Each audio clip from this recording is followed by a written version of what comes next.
এবং আপনি আশ্চর্য হবেন, আমাদের রফিকি ভাই এমন কিছু তথ্য দিছে যেগুলোর ভিত্তিতে সৈয়দ আবুল আলা মওদুদী রাহিমাহুল্লাহকে হানাফি মাযহাব বিদ্বেষী বানাইছে।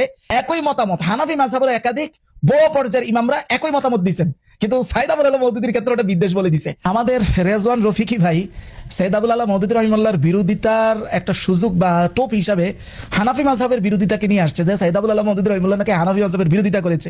মানে এটাকে আমাদেরকে উস্কানো, আমরা তো যেহেতু পাক্কা হানাফি, আসলে সেই দিন আর নাই যে একজন একটা কিছু বলবে আর ফেসিবাদের মতো আমরা হুমড়ি খেয়ে পড়বো। বিষয়টা কি? বিষয়টা হলো, ওনার প্রথম অভিযোগ হলো সূরা ফাতিহা ইমাম যখন নামাজ পড়ায়, আমরা ইমামের পিছনে হানাফি মাযহাবের লোকেরা কি করি? সূরা ফাতিহা পড়ি না, চুপ থাকি, সব কেরাত চুপ থাকি। তো ইমাম চাই সেটা জোরে কেরাত পড়ুক অথবা আস্তে কেরাত, মানে রাতের নামাজ হোক অথবা দিনের নামাজ, আমরা সবসময় চুপ থাকি।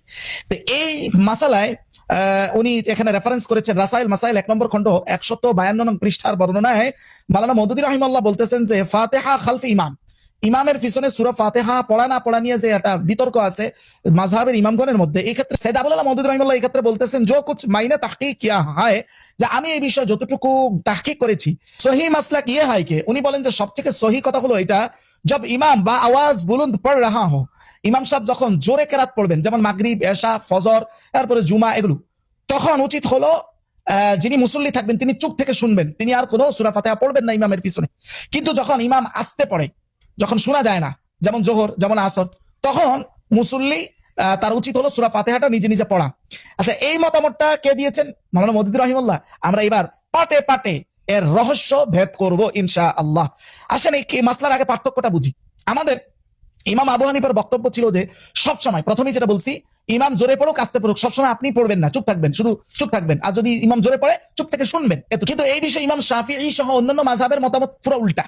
তারা বলেন ইমাম জোরে পড়ুক আস্তে পড়ুক, সর্ব অবস্থায় আপনি ইমামের পিছনে সূরা ফাতিহা পড়তে হবে। এটা হলো ইমাম শাফিঈ সহ অন্যান্য মাযহাব। কেন? ওনাদের দলিল কি? ওনাদের দলিল হলো সহিহ বুখারী 756 নম্বর হাদিসের বর্ণনা, যেখানে বলা হয়েছে লা সালাতা লিমান লাম ইয়াকরা বিফাতিহাতিল কিতাব, যে কেউ যদি সূরা ফাতিহা না পড়ে তাহলে তার নামাজই হবে না।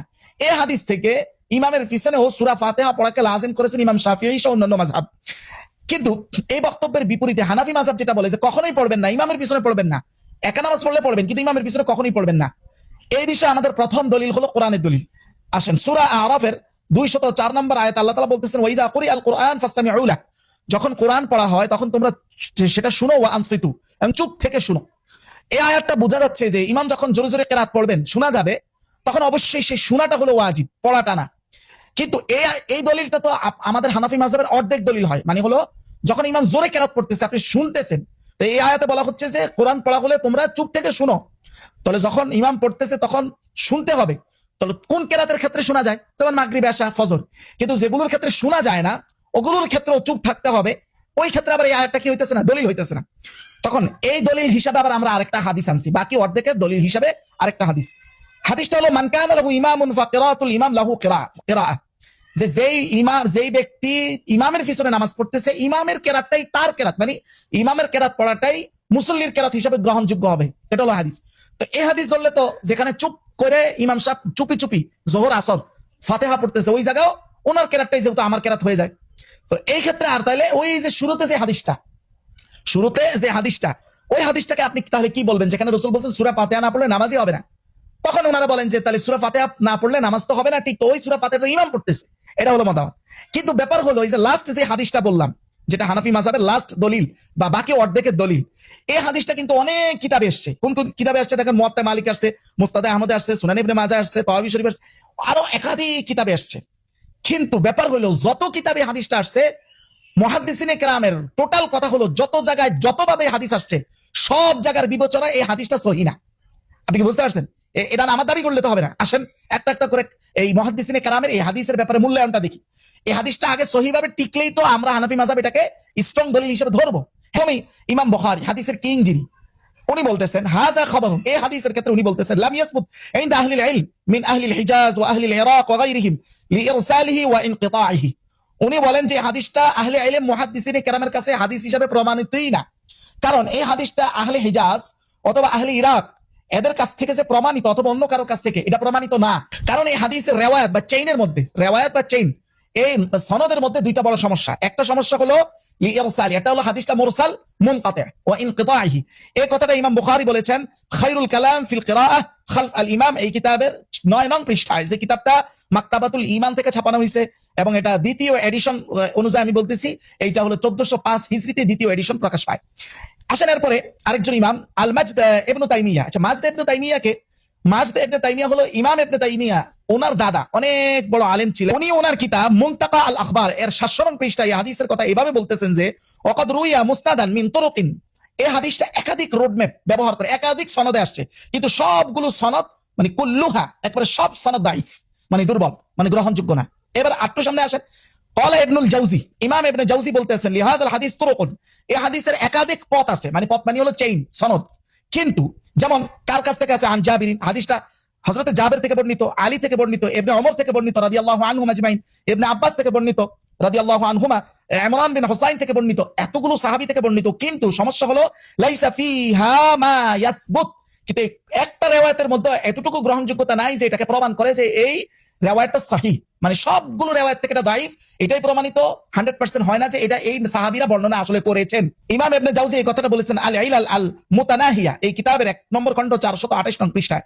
আরেকটু সামনে আসেন, ক্বালা আল হাফিজ ইবনে কাসির রাহিমাহুল্লাহ, হাফিজ ইবনে কাসির বলতেছেন রুইয়া হাযাল হাদিস মিন তুরুকিন, এই হাদিসটা অনেকগুলো দিক থেকে আসছে, ওই একই কথা, তবে ওয়ালা ইয়াসিহু শাইউম মিনহা, কিন্তু যতগুলো সনদে আসছে এর একটা সনদ থেকে প্রমাণিত না যে আন নবী সাল্লাল্লাহু আলাইহি ওয়াসাল্লাম এই হাদিসটা আল্লাহর রাসূল আসলেই বলেছেন। আচ্ছা, এই কথা তিনি কোথায় বলছেন? তাফসীরুল কোরআন আল আযীম এর 1 নম্বর খণ্ড 109 নং পৃষ্ঠা। আসেন আরেকটু সামনে, আল হাফিজ ইবনে হাজার আসকালানী, ইবনে হাজার আসকালানী বলতেছেন লাকিন্নাহু হাদিসুন দাঈফ ইনদাল হুফাজ, হাফিজের হাদিস যারা তাদের সবার কাছে এই হাদিসটা হলো দাঈফ, দুর্বল হাদিস, অগ্রহণযোগ্য হাদিস। এই কথা তিনি কোথায় বলছেন? ফাতহুল বারিতে বলেছেন 2 নম্বর খণ্ড 242 নং পৃষ্ঠা। ওয়াকাল আইদান রাহিমাহুল্লাহ, ইবনে হাজার আসকালানী এই কথাও আর কিতাবে বলেছেন, কোথায় বলেছেন? ওনার তালখিসে বলেছেন 1 নম্বর খণ্ড 232 নং পৃষ্ঠা। উনি বলেন এই যে মান কানা লাহু ইমামুন ফাকিরাতুল ইমাম লাহু কিরাআহ, এই হাদিসটা মাশহুরুন মিন হাদিস জাবির রাদিয়াল্লাহু আনহু, এটা জাবির রাদিয়াল্লাহু আনহুর হাদিস হিসেবে প্রসিদ্ধ। ওয়ালাহু তুরুকুন মিন জামাআহ মিন আস-সাহাবা রাদিয়াল্লাহু আনহুম, অসংখ্য সাহাবী থেকে অনেক সনদ এটা আসছে, কিন্তু সবগুলো কুল্লুহা মালুলা, কিন্তু প্রত্যেকটা সনদ ইল্লতযুক্ত, ত্রুটিযুক্ত। এটা প্রমাণ করে না যে এই সাহাবীরা 100% প্রমাণিত হয় না যে এই সাহাবীরা এই হাদিসটা আসলে বলেছে বা রাসূলুল্লাহ থেকে এই হাদিসটা এসেছে, মানে সনদগুলো সব ত্রুটিযুক্ত। এবার দেখেন ইমাম নববী কি বলেন, ক্বালা আন-নাওয়াবী রাহিমাহুল্লাহ, ইমাম নববী বলেন এই হাদিসটা দাঈফ, দুর্বল। ইনি এই কথা বলেছেন আল খুলাসা, এই কিতাবের 1 নম্বর খণ্ড 377 নং পৃষ্ঠা। সব থেকে চোখ কপালে ওঠার মতো কথা বলেছেন ইমাম বাইহাকী। ইমাম বাইহাকী যেটা ওনার কিতাব মারিফাতুস সুনান ওয়াল আসার, এই কিতাবের 953 নং পৃষ্ঠায় উনি বলতেছেন ওয়াকাদ নাস আলা দু'ফিহি আইদান কাসীরাম মিন আসহাবির রাই আতবাই আবি হানিফা, ইমাম আবু হানিফারও একাধিক ছাত্র এবং বড় বড় হানাফি মাযহাবের অনেক হাদিস বিশারদগণ পর্যন্ত এই হাদিসকে বলেছেন দুর্বল বা অগ্রহণযোগ্য হাদিস। পঞ্চায় আরেক দল আলেম বলেছেন মাঝামাঝি একটা সিদ্ধান্ত, সেটা কি? সেটা হলো ইমাম সাহেব যখন জোরে কেরাত পড়ে তখন আপনারা চুপ থেকে শুনবেন, ওই যে কোরআনের আয়াতের উপর আমল করে। আর যখন ইমাম সাহেব এমন ভাবে পড়ে যেটা শোনা যাচ্ছে না, তখন আপনি ওই হাদিসের প্রথম হাদিস যেটা বুখারীর, ওই হাদিসের উপরে যে সূরা ফাতিহা ছাড়া নামাজ হবে না, ওই হাদিসের উপরে আমল করে, যেমন যোহর আসর এগুলোতে আপনারা ইমামের পিছনে সূরা ফাতিহা পড়তে পারেন। এটা হলো মাঝামাঝি ধরনের একটা ফতোয়া। এই ফতোয়াটাকে শুধু ইমাম সাইয়্যিদ আবুল আলা মওদুদী রাহিমাহুল্লাহ দিয়েছেন, এমনকি হানাফি মাযহাবের কিছু ইমামরাও একই ফতোয়া দিয়েছেন। দেখেন, আসেন এবার আল মুনতাখাব মিন কুতুব শাইখুল ইসলাম, এই কিতাবটা দারুল হুদা থেকে প্রকাশিত, সৌদি আরবের রিয়াদ থেকে প্রকাশিত, 1 নম্বর খণ্ড 374 নং পৃষ্ঠায় একেবারে একটা শিরোনাম দেওয়া হয়েছে এইভাবে যে আদালুল আকওয়াল, সবচেয়ে নির্ভরযোগ্য কথা হলো ফি কিরাআতিল মা'মুম খালফাল ইমাম, ইমামের পিছনে মুসল্লির কেরাত পড়ার বিষয় সবচেয়ে নির্ভরযোগ্য কথা এটাই যে যদি আপনি কেরাত শুনতে পান, যেমন এই যে এইভাবে বলছে যে ইদা সামিআ কিরাআতাল ইমাম, ইমামের কেরাত যখন শুনতে পাবেন ইয়াস্তামিউলা, তখন আপনি এটা শুনবেন চুপ থেকে, আর যখন শুনতে পাবেন না তখন উচিত হলো কেরাত পিছনে নিজে নিজে সূরা ফাতিহাটা পড়া। এই মতামতটা কার? প্রথম কথা হচ্ছে ওয়াহাযা কাউলু জুমহুরিস সালাফ ওয়াল খালাফ, একেবারে অধিকাংশ সালাফ খালাফ পূর্ববর্তী পরবর্তী জুমহুর অধিকাংশ আলেমদের মতামত। এর মধ্যে কারা আছে? আসেন, মাযহাবে মালিকিয়া, ইমাম মালিকের মাযহাব ও আসহাবু এবং ইমাম মালিকের সঙ্গী সাথীরা একই মতামত। এর মধ্যে আছে আহমদ ইবনে হাম্বল ও জুমহুর আসহাবিহি, এবং ইমাম আহমদ ইবনে হাম্বলের অধিকাংশ অনুসারীরা একই মত। এবং ওহু আহাদু কাউলাই শাফিঈ, ইমাম শাফিঈর 2 মতের একমত, 2টা মত আছে। একটা মত হলো সব সময় পড়বেন সূরা ফাতিহা, আরেক মত হলো এটা। এবং এই যে দ্বিতীয় মতটা ইমাম শাফিঈর, এই মতটা ইখতারাহু তাইফাতুম মিন মুহাক্কিকি আসহাবিহি, ইমাম শাফিঈর সবচেয়ে নির্ভরযোগ্য যারা অনুসারী তারা এই মতকে গ্রহণ করেছেন। এমনকি হানাফি মাযহাবের একাধিক ইমাম পর্যন্ত এই মতকে গ্রহণ করেছেন। এর মধ্যে কারা আছে? হানাফি মাযহাবের পরবর্তী ইমাম যারা আর কি, ইমাম আবু হানিফার শাগরেদ। এর মধ্যে আছে ওয়া হুয়া কাউলু মুহাম্মদ বিন আল হাসান ওয়া মোহাম্মদ বিন হাসান এবং তার মতো আরো অনেকেই যারা মিন আসহাবি আবি হানিফা, ইমাম আবু হানিফার শাগরিদ, এরাও এই মতকে গ্রহণ করেছেন। ওয়া হুয়া কাউলুল বুখারী, এই বুখারীর মতো একই। তাহলে যেই মত দেওয়ার কারণে আমাদের রফিকি সাহেব এই সাইয়্যিদ আবুল আলা মওদুদীকে হানাফি মাযহাবের বিদ্বেষী বানিয়ে দিলেন, অথচ একই মত ইমাম বুখারীর জমহুর সালাফদের। তাহলে এরা কি সবাই হানাফি মাযহাবের বিদ্বেষী? শুধু তাই না, হানাফি মাযহাবের একজন গ্রহণযোগ্য পরবর্তী ইমাম, ইমাম আবু হানিফার শাগরিদ মোহাম্মদ বিন হাসান, তারও মত হলো সেটা যেটা অনেক বছর পর ইমাম মাওলানা সাইয়্যিদ আবুল আলা মওদুদী রাহিমাহুল্লাহ বলেছেন। তাহলে দেখেন আমাদের সিন্ডিকেট কতই না গভীর, কিন্তু সেই গভীর সিন্ডিকেট তো হযরত আর থাকবে না ইনশাআল্লাহ। আমি এই জন্য আমার প্রিয় ভাইকে বলবো যে একটা কথা বলি, ইয়া আখি রিদওয়ান, موتوا بغيظكم يا أخي، والله موتوا بغيظكم وعلى ما وجدت مورثا من الغضب والحسد من مشايخك وأكابرك. الله يعفوك ويعفو أكابرنا الذين أوقعونا في هذه الفتن والمكائد. ولكنني علي يتوجب علي أن أكون أن أفعل أو أن أجعل كل المكائد منكشفة يوما بعد يوم إن شاء الله، محال أنتم تدافعونه إن شاء الله.